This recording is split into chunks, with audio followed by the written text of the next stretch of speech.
Mon nom est Guy Réalty-Vierge. Je suis Canadien d'origine. Je suis secrétaire général de la Fédération internationale des universités catholiques, dont le siège est à Paris. Une fédération qui est présente sur tous les 5 continents, une fédération qui réunit 216 universités dans des objectifs communs concernant l'éducation supérieure. C'est du reste ce qui explique la présence de notre fédération à cette grande réunion organisée par Santander et Universia, qui réunit précisément des universités, plus de 1100 recteurs d'universités d'Europe, du reste du monde et surtout avec une présence latino-américaine extrêmement nourrie, agréable et extrêmement compétente. Pour une fédération comme la nôtre, c'est non seulement un honneur et un privilège, mais je pense que c'est aussi un devoir pour nous d'être précisément, de participer à une réunion comme celle-ci. Pourquoi? Parce que les universités que l'on qualifie habituellement d'universités privées, que sont les universités catholiques, ces universités-là, évidemment, partagent avec les universités publiques une mission commune qu'il est important, je dirais, de mettre en évidence. Et un rassemblement comme celui-ci en est une magnifique expression. Nous partageons une mission commune qui est celle de la responsabilité de l'éducation supérieure dans le monde, c'est-à-dire la responsabilité de la formation intégrale, non seulement de la formation académique, mais aussi de la formation intégrale des nouvelles générations.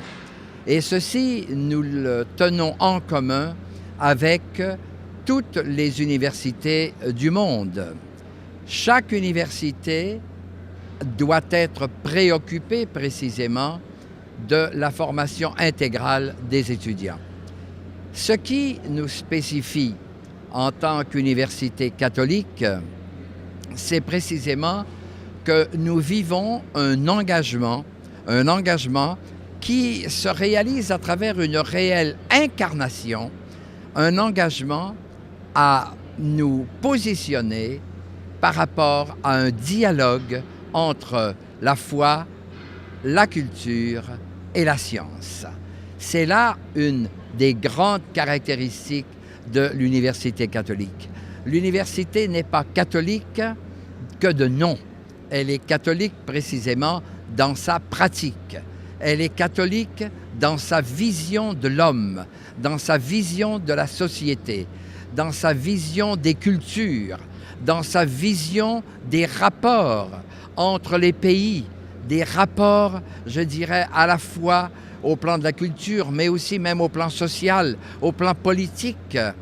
L'université doit se sentir responsable de tout cela. Voilà pourquoi notre caractéristique est de vouloir former des gens intégralement, c'est-à-dire les former au plan intellectuel, au plan académique, mais aussi au plan personnel, au plan spirituel, au plan social. Il faut qu'un étudiant qui passe dans nos universités, à tout le moins ce serait là l'idéal, il faut qu'un étudiant puisse non seulement se former, mais former en même temps un réel projet de vie. Un projet de vie allant au-delà du fait qu'il veut un diplôme et qu'il veut gagner de l'argent.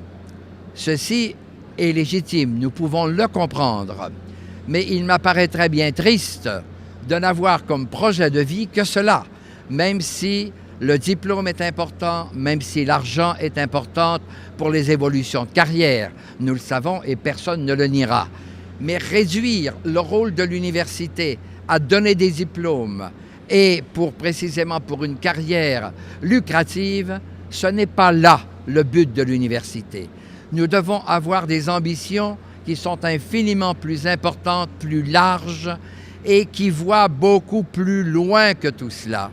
C'est en ce sens-là que nous devons former non seulement des personnes d'excellents professionnels, mais nous devons aussi former des hommes et des femmes responsables, des hommes et des femmes capables de déployer, je dirais, une certaine sagesse, une véritable sagesse dans le déploiement aussi de leur profession et dans leur vie privée.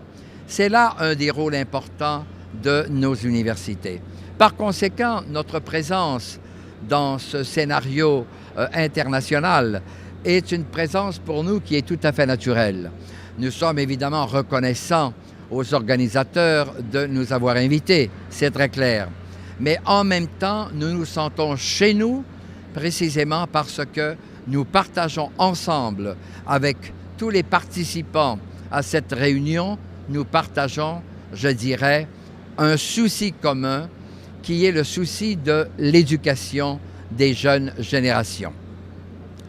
Je pense également, que nous devons essayer de construire ce que j'appelle une véritable communauté éducative mondiale, où non seulement nous partageons des idées sur une certaine formation technique, professionnelle ou autre, mais où en même temps nous pourrions également partager une certaine vision humaniste, plus profondément humaniste encore que celle que nous proposons aujourd'hui.